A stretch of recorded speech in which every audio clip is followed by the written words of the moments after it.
Hello, this is Joseph Gillette Sr. from Venture Capital Cross talking about analysis. When we're talking about venture capital, companies that are very early stage may not have any data. They don't have revenues, they don't have anything, they just have an idea on a napkin. Some of them may have websites, they may have pitch decks, they may have things like this. But they don't have a track record and they don't have history. So how can you analyze something without any data? And the answer is you can't. The big VCs know this, and that's why they have a strategy where they invest in large quantity of high quality deals, trying to avoid the losers, the scammers, the time bandits, and so on and so forth. So how do you analyze venture capital? Well, let's start with what the CIA publishes, which is the Psychology of Intelligence Analysis. And what's great about this book is it's free, it's published by the CIA. Whatever your opinion about the CIA, they're very big in venture capital. In-Q-Tel is a seed, early stage investor in lots of technology companies. And you've got to agree that they're very well funded. So if they published a book on analysis and they're giving it to people for free, you've got to agree that this is high quality.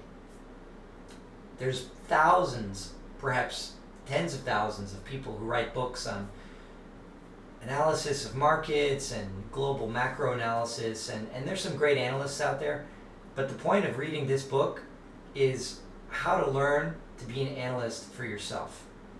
And the foundation of analysis is that you should be objective, and everyone has biases, cognitive biases. For example, you wouldn't be able to analyze your brother or a parent or your spouse because you would have a conflict of interest. Everyone can understand that. But there's more subtle subconscious biases, and that's what the book goes into. I don't want to get into it in this video. I just wanted to lay the foundation of when you're analyzing a early stage company, you really want to look at the individual principles. What is their track record? Do they have consistency? Do they have drive? Are they honest? Are they good people? Because you can take a bad business model or something even silly and ridiculous. If you have hardworking, good people, you can make it into a huge success. Best example is Airbnb. Airbnb started because there wasn't enough hotel room space. In one San Francisco weekend, there was a conference, and the founder bought a bunch of air mattresses and rented them out, $20 a night or whatever.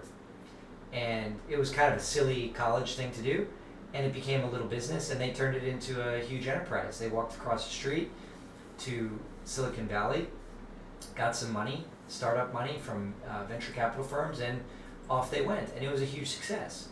Conversely, you can have a very good business model, a very unique product that's going to change the market, but if you have bad managers or unethical managers or people involved who are just bad people, who aren't good executors, who aren't honest, it's going to fail. So when you're looking at early stage venture capital companies, you want to look at who are the people, look into their soul and see, are these people really dedicated to it? Now, even if they're dedicated and hardworking, that doesn't mean it's going to be a success also.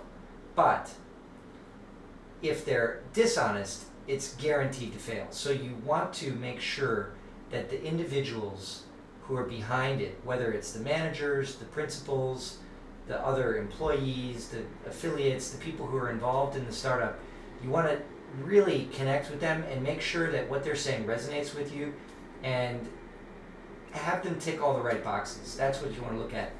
I'm going to put the link to this PDF in the video description. You can also get it just by Googling the title. It's available free on the CIA's website. It's a great start. You can also buy the hardcover.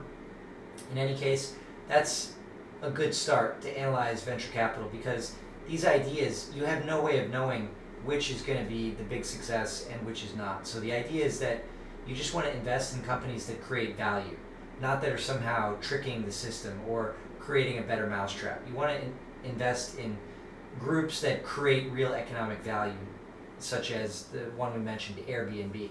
Now, when you travel, or I'm sure you have friends and family that constantly use Airbnb with family and friends, and it's become such a big part of the economy. It started literally from nothing. That's what venture capital is all about. That's the extreme success. Of course, there's lots of failures too. There's more failures than there are successes. How do you know which is going to win and which is going to lose? You don't, but analysis is a good place to start.